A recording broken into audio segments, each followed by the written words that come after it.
May tikal ko si yare. Success ore low yare ko. Adi sisig tang kan bada dum yare success ore. Ma'am si motor massage na ne ko. Motor je adi kanu or ta di phagi dare hair dryer do phagi iOS ki lupa sam pi bado adu do tare tikal la dam ne ba du oi da bani na sigi mai je. Mai di sa e ko. Adu e ga su kanu tau dre hai ta. Mai khu kan yo ne. So je khoi ma'am kain mane khoi gi hojik se gas phang de na ko. Hojik se gas ki yen pham de sala ga su gas lai te ba. Adu ga khoi na black ta lai hai ta su lupa hojik lising ahum ga yo bre ba ko. Adu su phang ju phang dre ba. Adu mai si de khoi ga induction sinara ga su mai gi bil yam saw wi da na ko. Adu na saw na mar mar kan da sigi stop se si je khoi na sa doi ne ba. Hai ba si sa ba gi mang da sang gi mechanism je kai kai mo do khoi na ai ba step by step ha pa ke ba. Kem lai yu na te ba. Just sigi mobil ma chije to kan da burner ong khop chem kan da sida ni sida hapsa la kan da ni sina dum to kan da phai mai sak pa ne ba khoi na sigi mobil je si workshop te sala kan da engine oil sin gi bai du ne ba ko si je just khoi na free the loss ya re khang ga de do khang na da sul pa ta ga pe ju pun nei pu ya ba ne ko do si sigi makhum je 10 ml long sina adu minute mangang te dum hena mai je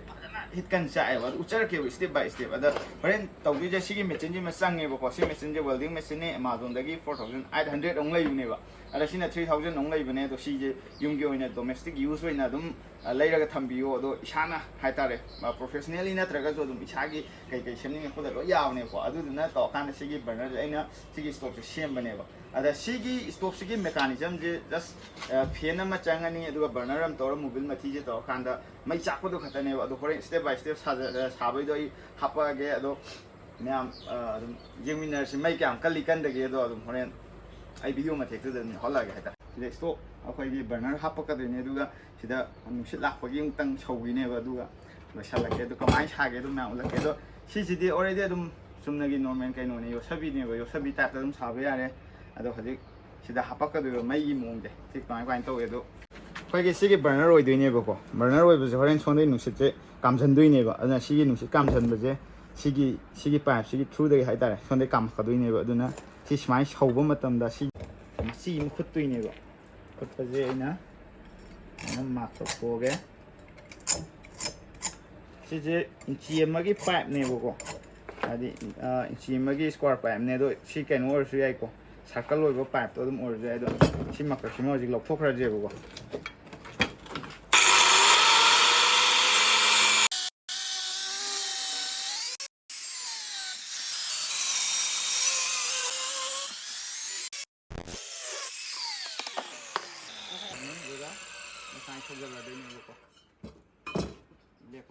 yo chet sidi thabani na sina pai ro ko sidam pa bani na khoina aigi oina di sije adum 77 side adum thammage ba do sai sigi kakhi bagi ma pa je des maina thadaro yana di hen to ro no bo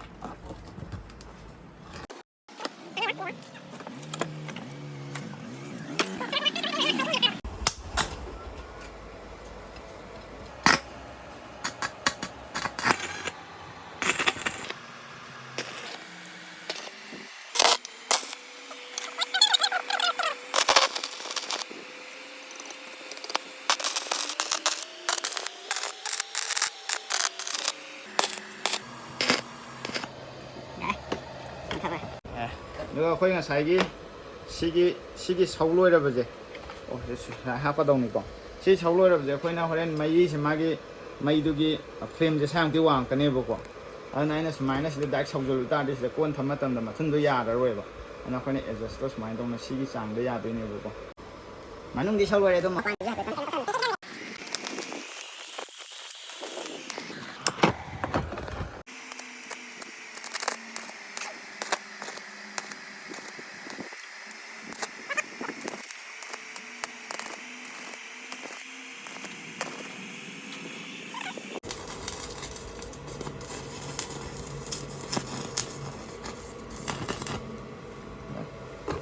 máy nó L shape mà sâu rồi nè bố con, xin mà nung hồ đuôi nè bố con, được cả, si L shape sẽ máy nó,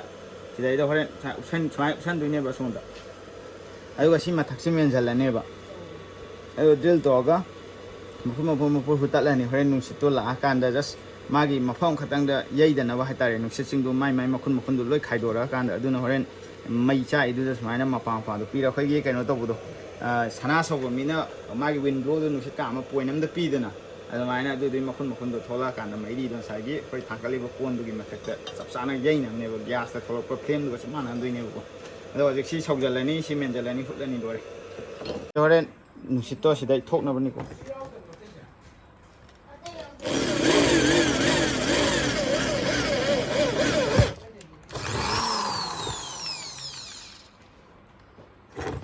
ꯑꯗꯣ ꯍꯧꯖꯤꯛ ꯑꯩꯈꯣꯏ ꯁꯤ ꯁꯧꯕ ꯂꯣꯏꯔꯦ fit ꯇꯧꯕ ꯂꯣꯏꯔꯦ ꯑꯗꯨꯒ ꯁꯤꯁꯤꯒꯤ ꯍꯣꯔꯦꯟ ꯁꯤꯗꯒꯤ ꯑꯩꯈꯣꯏꯅ ꯅꯨꯡꯁꯤꯠꯁꯦ ꯀꯥꯝꯖꯜꯂꯛꯑꯅꯤ ꯑꯗꯨꯒ ꯁꯤꯗꯒꯤ ꯃꯣꯕꯤꯜꯁꯦ ꯑꯃꯨꯛ ꯃꯣꯕꯤꯜ ꯊꯥꯗꯅꯕ ꯍꯣꯠꯇ꯭ꯔꯤ ꯑꯗꯣ ꯁꯤ ꯃꯣꯕꯤꯜ ꯊꯥꯗꯅꯕ ꯃꯈꯨꯜ ꯑꯃꯗꯤ ꯍꯣꯠꯈꯤꯅꯦꯕꯀꯣ ꯑꯗꯨꯒ ꯍꯧꯖꯤꯛ ꯁꯤ ꯃꯊꯨꯟꯁꯦ ꯃꯦꯜꯂꯒꯦꯕ ꯁꯤꯒꯤ ꯃꯅꯤꯡꯁꯦ ꯑꯗꯨꯅ ꯁꯤꯒꯤꯁꯦ ꯌꯣꯠ ꯂꯩꯇ꯭ꯔꯕꯅꯤꯅ ꯁꯤꯗꯩ ꯀꯛꯑꯒꯦ ꯑꯗꯣ ꯁꯤꯒꯤ ꯅꯥꯞꯁꯦ ꯑꯣꯜꯂꯦ ꯁꯤꯗ ꯑꯗꯣ ꯁꯤ ꯀꯛꯊꯠꯂꯒꯦ ꯂꯦꯠꯁ ꯒꯣ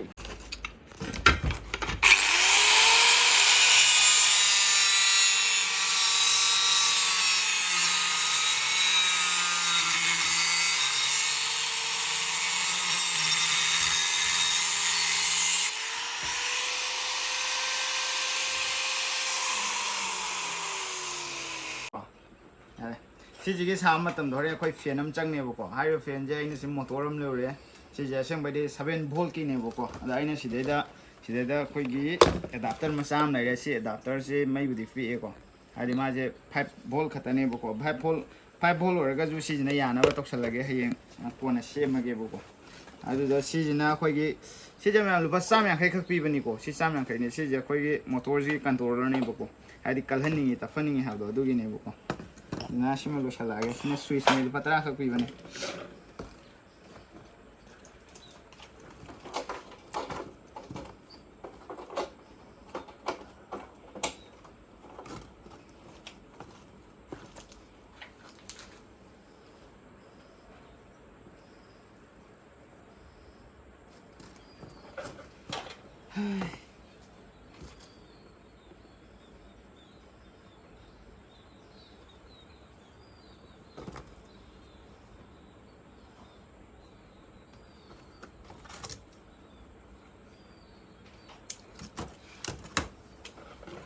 ꯌꯥꯝ ꯁꯥꯡꯅ ꯑꯃꯨꯛ ꯀꯩꯅꯣꯁꯦ ꯑꯩꯈꯣꯏꯒꯤ ꯋꯦꯌꯔꯁꯦ ꯀꯂꯔ ꯀꯣꯠꯇꯤ ꯇꯧꯗ꯭ꯔꯦꯀꯣ ꯍꯥꯏꯗꯤ ꯇꯔꯥꯁꯦ ꯂꯩꯇ꯭ꯔꯦꯕ ꯂꯥꯏꯔꯦꯕ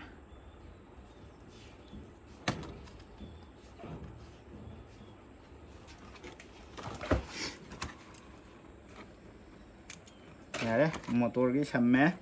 ꯑꯗꯨꯒ ꯁꯤꯒꯤ ꯀꯟꯇ꯭ꯔꯣꯂꯔꯒꯤ ꯑꯃꯨꯛ ꯍꯥꯞꯆꯜꯂꯛꯑꯦ ꯑꯗꯨ ꯑꯣꯏꯗꯤ ꯑꯁꯨꯝꯅ ꯂꯣꯏꯁꯤꯜꯂꯛꯈꯤ ꯂꯥꯁꯇ ꯌꯥꯗꯕ ꯃꯩꯈꯨ ꯀꯥꯕ꯭ꯔꯥ ꯀꯩꯅꯣ ꯑꯗꯣ ꯁꯤꯒꯤ ꯁꯨꯏꯁꯦ ꯁꯦꯝꯒꯗꯧꯅꯦ ꯁꯨꯏꯗꯣ ꯂꯩꯔꯛ ꯑꯣ ꯃꯥꯏ ꯒꯣꯠ ꯁꯤ ꯀꯣꯟꯅ ꯁꯧꯔꯒꯦ ꯇ꯭ꯔꯥꯏ ꯍꯥꯟꯅ ꯑꯝꯇ ꯌꯦꯡꯒꯦ ꯁꯤ ꯊꯤꯟꯖꯜꯂꯣ ꯑꯗꯨꯝ ꯑꯝꯇ ꯊꯤꯟꯖꯜꯂꯣ ꯌꯥꯔꯣꯏꯗ꯭ꯔꯪ ꯍꯥꯟꯅ ꯌꯦꯡꯒꯦ ꯁꯨꯏꯗꯣ ꯑꯝꯇ ꯁꯤ ꯃꯩ ꯃꯆꯥ ꯉꯥꯜꯂꯦ ꯃꯩ ꯐꯪꯉꯦꯀꯣ ꯁꯤꯁꯦ ꯁꯤ ꯀꯜꯂꯤ ꯀꯟꯗꯦ ꯃꯈꯣꯟꯗ ꯑꯣꯏꯅ ꯇꯥꯔꯣ ꯁꯤ ꯄꯪꯈꯥ ꯌꯥꯎꯗꯕꯅꯦ